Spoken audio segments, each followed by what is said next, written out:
Lama tak tampil, Pratama Arhan diturunkan Tokyo Verdy lawan klub Jewan Lake Kashima Antlers.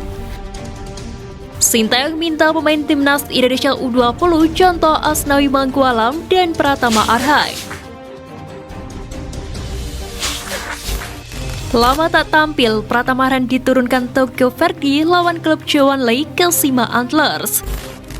Bintang timnas Indonesia Pratama Arhan akhirnya mendapat kesempatan bermain bersama klubnya di Jepang Tokyo Verdy. Kali ini bahkan Arhan mentas pada laga persahabatan melawan klub kasta tertinggi Liga Jepang Kashima Antlers. Pertandingan tersebut sekaligus menjadi persiapan jelang kompetisi kasta kedua Liga Jepang atau J2 League musim ini. Arhan diketahui tampil di laga kedua dalam format uji coba 4 kali 45 menit. Saat itu Tokyo Verdy kalah 1-2 dari Kashima Antlers tersebut. Selama penampilannya tersebut, Arhan disebut telah menunjukkan kemajuan. Penilaian itu datang dari salah satu akun Twitter yang mengunggah potret Arhan bernama @deiki_verdy. Adanya kesempatan tersebut menjadi harapan besar bagi Arhan untuk bisa terus mendapat menit bermain di Jepang. Mengingat sebelumnya Arhan hanya dapat 1 kali kesempatan tampil di musim lalu. Dua pemain yang berat justru minim menit bermain. Mudik jadi solusi. Kompetisi sepak bola di luar negeri terutama di Eropa jauh lebih kompetitif daripada kompetisi di dalam negeri. Fasilitas di sana juga memadai sehingga mendukung perkembangan para pemain secara optimal. Namun demikian beberapa pemain Indonesia tidak mampu bersaing ketika bergabung ke klub luar negeri. Hal itu dapat terlihat dari dua pemain yang masih berkarir di luar negeri saat ini, yakni Pratama Arhan dan Amiruddin Bagus Kavi. Pulang kampung dan memperkuat klub Liga 1 bisa menjadi salah satu solusi demi mendapatkan banyak menit bermain. Namun mereka juga bisa pindah ke liga lain di luar negeri yang levelnya lebih rendah. Sintayong minta pemain timnas Indonesia U20 contoh Asnawi Mangkualam dan Pratama Arhan. Sintayong geram melihat ada pemain yang malas lari di sesi pemusatan latihan timnas Indonesia U20. Juru taktik asal Korea Selatan itu pun meminta para pemain Garuda Muda untuk mencontoh senior mereka seperti Asnawi Mangkualam dan Pratama Arhan. Tentu saja persiapan demi persiapan harus dimatangkan oleh para pemain sejak saat ini.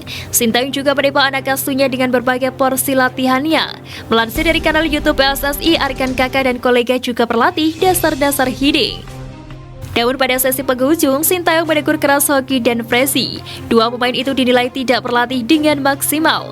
Padahal pelatih asal Korea Selatan itu melihat bahwa seharusnya dua anak asuhnya itu bisa memberikan sesuatu yang lebih di sesi latihan tersebut. Marcelino Ferdinand masih adaptasi cuaca dingin di Belgia. Marcelino Ferdinand tengah menjalani latihan bersama klub barunya KMS Kadensi. Bintang muda timnas Indonesia itu mengakui cuaca dingin jadi salah satu hambatan yang harus dilalui saat ini.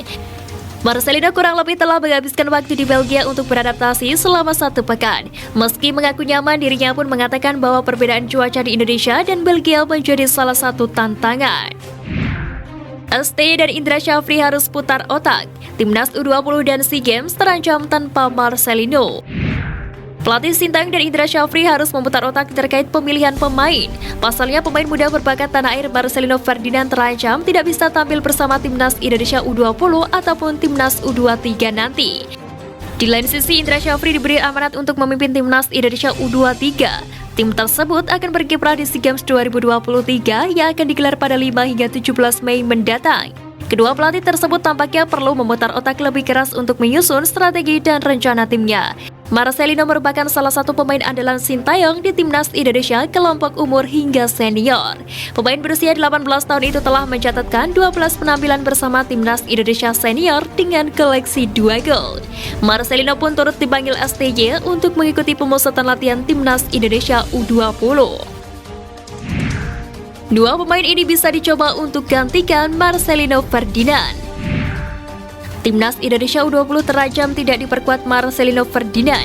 Pemain berusia 18 tahun itu baru bergabung dengan klub Liga 2 Belgia KMS Kadensi. Sang gelandang muda diyakini ingin fokus terlebih dahulu untuk meraih menit bermain di sana. Sintayong mungkin bisa memanggil pemain lain untuk menggantikan peran Marcelino di Timnas Indonesia U20. Adapun dua pemain muda tanah air ini layak untuk dicoba sang pelatih. Mereka adalah Ridho Syuhada dari PSIS Semarang dan Ananda Raihan dari PAS Makassar. Keduanya mencatatkan cukup banyak menit bermain di Liga 1 2022-2023 sejauh ini.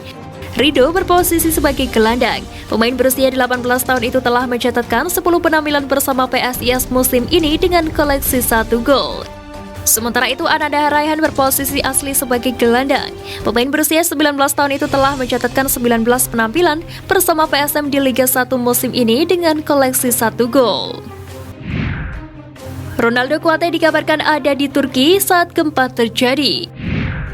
Pemain Madura United sekaligus timnas Indonesia Ronaldo Kuate dikabarkan sedang berada di Turki untuk melakukan negosiasi kontrak. Saat Turki diguncang gempa dahsyat, salah satu pemain timnas Indonesia U20 Ronaldo Kuate dikabarkan sedang berada di sana. Sebab ia sedang dirumorkan bakal bergabung Bodrum Sport. Jika melihat dari akun media sosialnya, Ronaldo Kuate belum membagikan kabar apa-apa, sebab kepidahannya memang masih dirahasiakan. Akan tetapi kalau melihat jarak klub yang dirumorkan dengan Ronaldo yakni Bodrum Sport berada jauh dari pusat gempa di Turki. Jarak Bodrum dengan Kahraman Maras bahkan lebih dari 1000 km. Pemain keturunan yang gagal dinaturalisasi tajam di klubnya. Zico Sore yang bermain untuk klub Belanda Willem II menunjukkan performa yang sangat impresif di klubnya. Ia tercatat telah mencetak 4 gol dari 5 penampilannya. Zico Sore sendiri gagal dinaturalisasi karena pelatih Sintayong belum memberikan rekomendasinya. Zico dinilai gagal membuat coach Shin terkesan saat mengikuti tes bersama timnas Indonesia beberapa waktu lalu. Jordi Amat starter, JDT babak belur diajar klub raksasa Rusia. Darul Taksim harus mengakui keperkasaan klub raksasa Rusia Zenit ST Petersburg dalam pertandingan uji coba pramusim. JDT kalah dari Zenit ST Petersburg dengan skor 0-3 di Maktoum bin Rashid Al Maktoum Stadium Dubai, Uni Emirat Arab pada Senin 6 Februari. Pada laga tersebut, pemain timnas Indonesia tampil sebagai starter.